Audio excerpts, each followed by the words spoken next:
Continue civics chapter number 2. This is the fourth part of the video. Today we will discuss about the language policy which is used in India. A second test for Indian Federation is the language policy. Second test जो था वो था India में language policy का, क्योंकि हमारे यहाँ एक लैंग्वेज नहीं है, हमारे यहाँ बहुत सारी लैंग्वेजेस हैं. Our constitution did not give the status of the national language of any one language. हमारे यहाँ किसी भी एक लैंग्वेज को नेशनल लैंग्वेज का दर्जा नहीं दिया गया है. हिंदी को हम ऑफिशियल लैंग्वेज के रूप में यूज़ ज़रूर करते हैं, but Hindi is the mother tongue of only 40% of the Indians. हालांकि हिंदी जो है केवल 40% लोग ही इंडिया में बोलते हैं. Therefore, there were many safeguards to protect our language. इसलिए हमारी लैंग्वेज को प्रोटेक्ट करने के लिए और अदर लैंग्वेजेस को प्रोटेक्ट करने के लिए बहुत सारे सेफगार्ड्स का यूज़ किया जाता है. Besides Hindi, there are 21 other languages recognized as the scheduled language by the Constitution.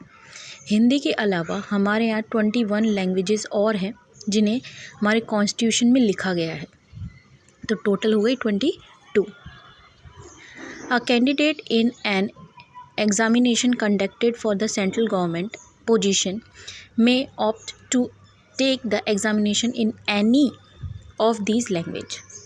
अगर आप सेंट्रल गवर्नमेंट से रिलेटेड कोई एग्ज़ाम दे रहे हैं, कॉम्पिटिटिव एग्ज़ाम, तो आपको इन 22 लैंग्वेजेस में से जिसमें आप एग्ज़ाम देना चाहते हैं दे सकते हैं. State 2 have their own official language. Her state की अपनी एक ऑफिशियल लैंग्वेज हो सकती है. मैं ये नहीं कह रही है, मैं कह रही हो सकती है. जैसे पंजाब में पंजाबी में वर्क किया जाता है, गुजरात में गुजराती में वर्क किया जाता है. Much of the government work takes place in the official language. एक स्टेट जो है वो अपनी ऑफिशियल लैंग्वेज के अकॉर्डिंग वर्क करता है. जैसे अगर आप गुजरात में हैं और आप गुजराती में फॉर्म फिल करके देते हैं, तो वहाँ पे जो एम्प्लॉयर है वो मना नहीं करेगा कि आपने हिंदी या इंग्लिश का यूज़ क्यों नहीं किया, आपने गुजराती का यूज़ क्यों किया है. उसे वो एक्सेप्ट करके वर्क करना पड़ेगा. जैसे श्रीलंका के हम बता रखा है कि श्रीलंका जो था वहाँ पे सिन्हाला लैंग्वेज को बहुत ज़्यादा प्रेफरेंस दिया जाता था. वैसे ही इंडिया में हिंदी को बहुत ज़्यादा प्रेफरेंस दिया जा रहा था. 1965 में इंग्लिश को बैन कर दिया गया कि इंग्लिश का यूज़ नहीं होगा और यहाँ पे किसका यूज़ होगा, इंग्लिश की जगह हिंदी का यूज़ होगा. लेकिन जो तमिलनाडु के लोग थे उनको हिंदी तो आती नहीं थी, तो उन्होंने कहा कि नहीं, इंग्लिश को ही हम क्या करेंगे, as a official language use करेंगे. तो वापस से इसको कंटिन्यू करना पड़ा सेंट्रल गवर्नमेंट को कि आप हिंदी में भी काम कर सकते हैं, आप इंग्लिश में भी काम कर सकते हैं. Many critics think that this situation favored the English speaking elite. कई लोग इसकी बुराई भी करते हैं कि आप लोग इंग्लिश को ज़्यादा प्रमोट कर रहे हो, पर ऐसा नहीं है. इंग्लिश हिंदी हमारे यहाँ जो भी लैंग्वेज में ऑफिशियली वर्क किया जाता है वो इसलिए क्योंकि किसी को कोई प्रॉब्लम क्रिएट ना हो. Promotion of Hindi.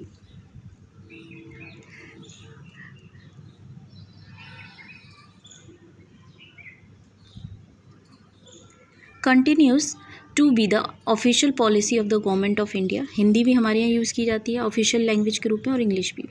Promoting does not mean the central government can impose Hindi on the state whereas people speak a different language. हमारे यहाँ ये नहीं है कि आप हिंदी किसी के ऊपर थोप रहे हो. अगर आपको हिंदी में वर्क करना है तो हिंदी में करो, इंग्लिश में करना है तो इंग्लिश में करो. हमारे यहाँ इस चीज़ को इम्पोज नहीं किया जा रहा, ज़बरदस्ती किसी पे नहीं बोला जा रहा कि नहीं आप हिंदी में ही काम करेंगे. बाकी कंट्रीज़ में होता है कि नहीं, जैसे श्रीलंका में था कि नहीं जी सिन्हाला ही है, आपको सिन्हाला लैंग्वेज में ही काम करना है, या सिन्हाला को ज़्यादा प्रेफरेंस दिया जा रहा था.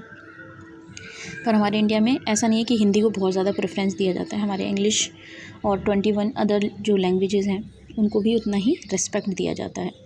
The flexibility shown by the Indian political leaders help our country avoiding the kind of situation that Sri Lanka finds itself in. हमारे यहाँ जो ये फ्लेक्सिबिलिटी है ना लैंग्वेज की, इसकी वजह से वो सिचुएशन क्रिएट नहीं हुई जो श्रीलंका में हुई थी. ओके.